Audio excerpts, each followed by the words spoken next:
Welcome, AP Music Theory students and teachers.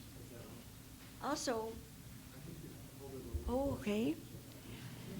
Also, welcome Mort Meyerson behind me here, and his parents, Bernice and Brutus Meyerson.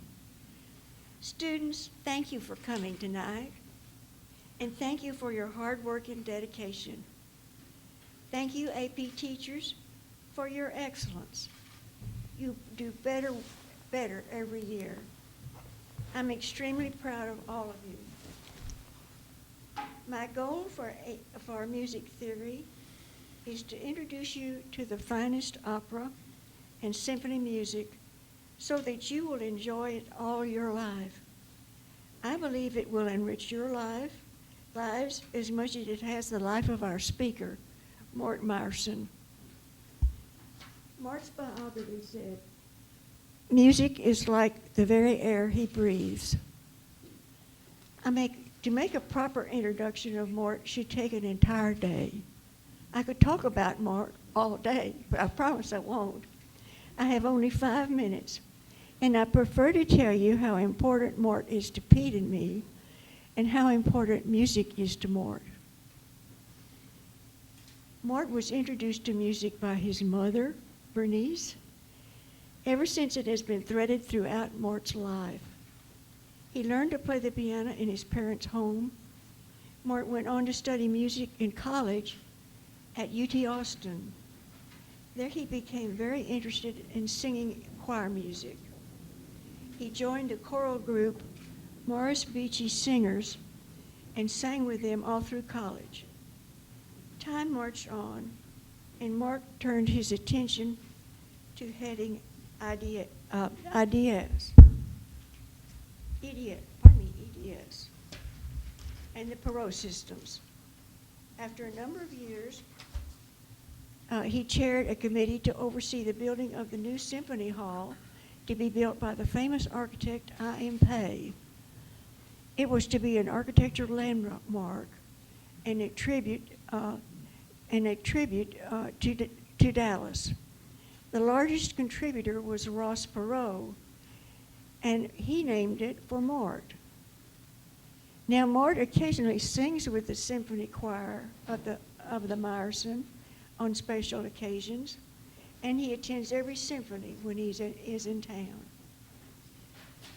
Mort took time off from his business 10 years ago to rejoin the Morris Beachy Choir, a choral group that toured Europe for a month.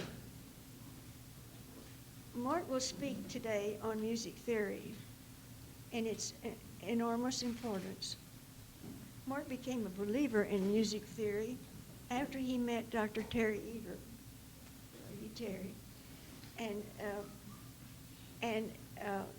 Terry convinced Mort about the AP Music Theory course and the dedication of the O'Donnell students and teachers. This led Mort to volunteer to speak to you today. Pete and I both admire Mort more than anyone else we know. He is a wonderful friend. Thank you, Mort, from the bottom of our hearts.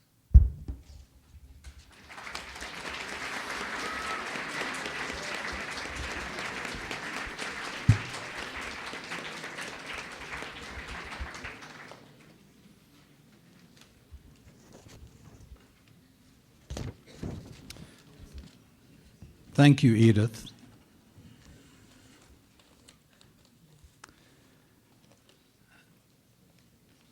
So when we selected the 3 best AP teachers in the state of Texas,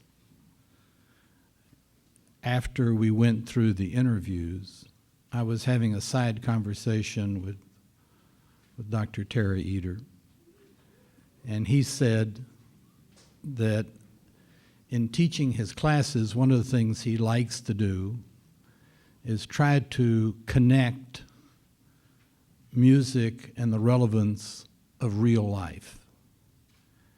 And I said to him, well, that's interesting, because without music, I never would have had the career I had. I would not have had the life I had, and it's, to me, so fundamental that most people miss the idea that music has a practical side.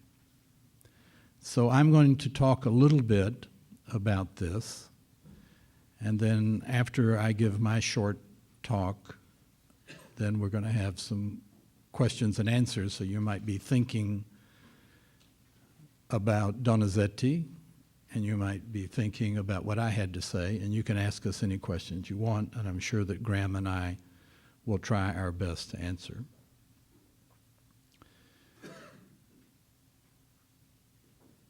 I spent a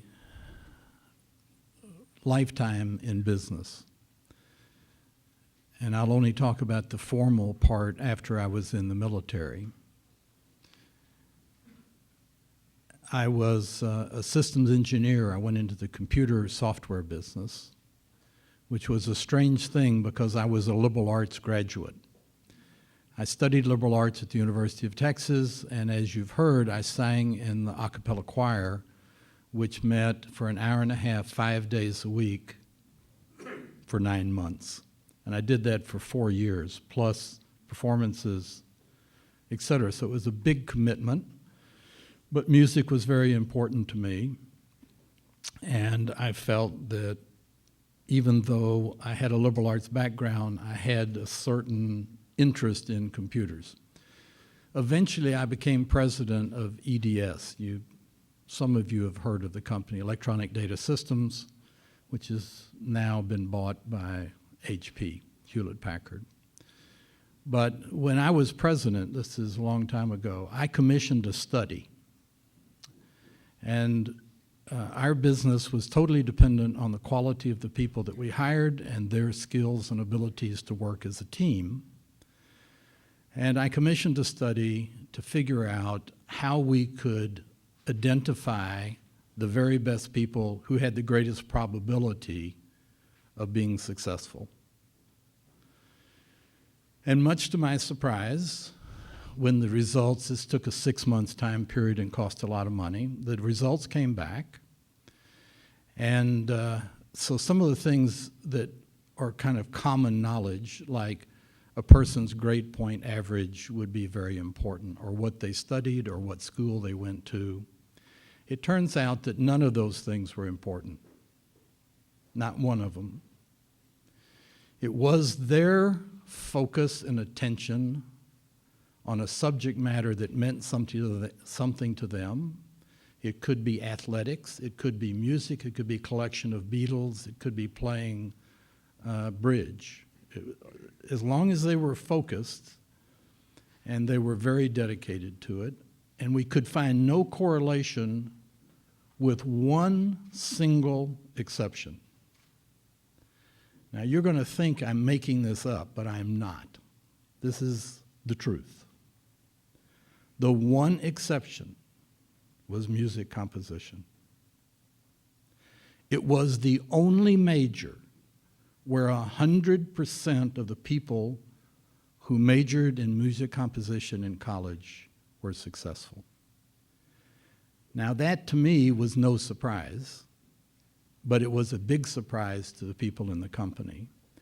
And so I want to start there by saying you're in a special class, a special place, if you begin to explore music composition at your age.